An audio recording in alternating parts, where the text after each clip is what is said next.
Assalamualaikum warahmatullahi wabarakatuh. Balik lagi di channel YouTube Bocah Ora Umah.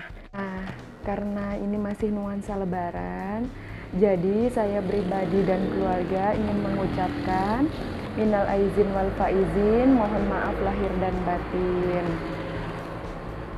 Nah, kali ini aku mau ngebahas tentang penggunaan empeng pada bayi atau balita.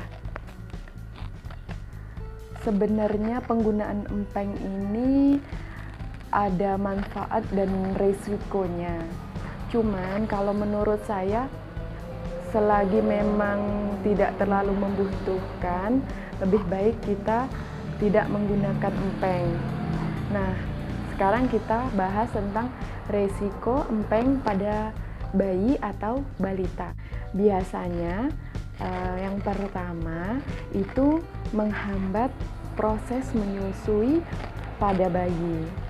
Biasanya ada beberapa bayi yang bingung mana empeng, mana payudara ibu atau puting susu ibu. Karena dia pada masa awal menyusu biasanya memang terjadi kebingungan kalau memang bayi tersebut diberikan susu dengan dot atau empeng untuk menjaga supaya dia tidak rewel. Nah, juga pada saat dia menyusu kembali dia akan seperti bingung karena teksturnya pada dot, pada puting susu itu kan berbeda. Jadi di situ biasanya bayi merasa bingung untuk menyusu. Yang kedua, masalah pada gigi bayi. Nah, biasanya empeng digunakan itu pada saat 2 tahun pertama. Artinya, pada saat 2 tahun sebelum memasuki usia 2 tahun, boleh menggunakan empeng dalam arti aman menggunakan empeng. Karena kenapa? Misalnya pada saat sebelum 2 tahun itu empeng sudah dilepas atau tidak menggunakan empeng lagi, susunan gigi akan bisa kembali normal atau kembali seperti semula. Nah, pada bayi yang biasanya dilepas pada umur 4 tahun itu biasanya akan merusak susunan gigi pada bayi atau kadang bisa menyebabkan bayi tonggos atau susunan gigi bayi menjadi berantakan. Dan pada saat usia 4 tahun ini biasanya gigi pada bayi itu susah untuk kembali. Nah, di sini kemungkinan dia susunan giginya akan permanen. Nah, makanya untuk menghindari resiko tersebut, kalau memang ingin menggunakan empeng, dianjurkan untuk melepasnya sebelum 2 tahun. Yang ketiga, meningkatkan infeksi rongga mulut. Karena pada saat empeng itu masuk ke dalam mulut, kadang empeng itu terjatuh atau empeng itu dalam keadaan tidak bersih. Nah, di dalam mulut ini kan awal mulanya kuman bisa masuk secara mudah. Maka dari itu, jika menggunakan empeng harus digunakan secara bersih, higienis, sehingga bayi tetap aman ya, Bunda. Yang keempat, meningkatkan risiko infeksi pada telinga. Karena proses bayi menghisap secara berlebihan itu dapat menyebabkan infeksi pada telinga. Kalau memang kita ingin menggunakan empeng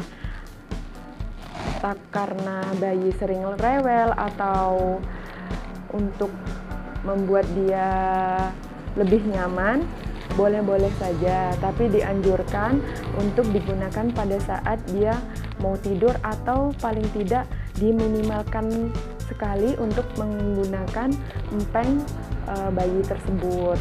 Apalagi biasanya empeng bayi ini diberikan tali pada leher atau ditali di baju. Nah, takutnya nanti namanya bayi itu kan tidak tahu mana bahaya, mana tidak. Nah, takutnya terjadi sesuatu yang tidak kita inginkan.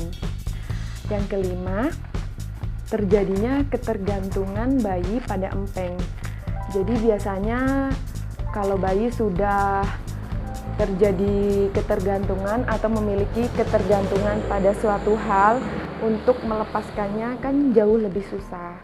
Nah, paling tidak kalau memang dia ada ketergantungan lain selain empeng, diminimalisir lah untuk bisa sebelum 2 tahun sudah tidak menggunakannya lagi. Karena namanya sudah ketergantungan, apalagi nanti kalau dia sudah besar, kan kasihan. Kalau misalnya sudah 4 tahun ke atas kan sebentar lagi mau masuk ke dunia pendidikan seperti PAUD, TK, SD. Nah, di situ kan biasanya anak lebih nanti diolok-olok sama teman-temannya, masih kecil. Kasihan kan anaknya, karena biasanya namanya anak-anak pasti saling ada yang beberapa yang saling membuli lah, bahasa kerennya sekarang bully temennya dengan cara mengolok-oloknya gitu. Tapi jika bunda sudah memberikan empeng kepada bayi tidak masalah.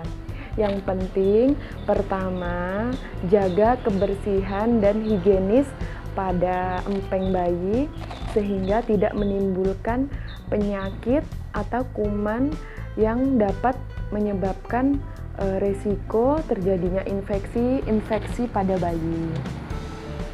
Nah, sering-sering untuk mencuci dan merendam atau mensterilkan dengan cara menggunakan air hangat. Oke, itu aja ya Bunda materi yang kita bahas hari ini. Mudah-mudahan bermanfaat. Jika video ini bisa menginspirasi, silahkan share ke teman-teman Bunda, silahkan like, komen, dan jangan lupa subscribe ya Bunda. Wassalamualaikum warahmatullahi wabarakatuh. Bye-bye.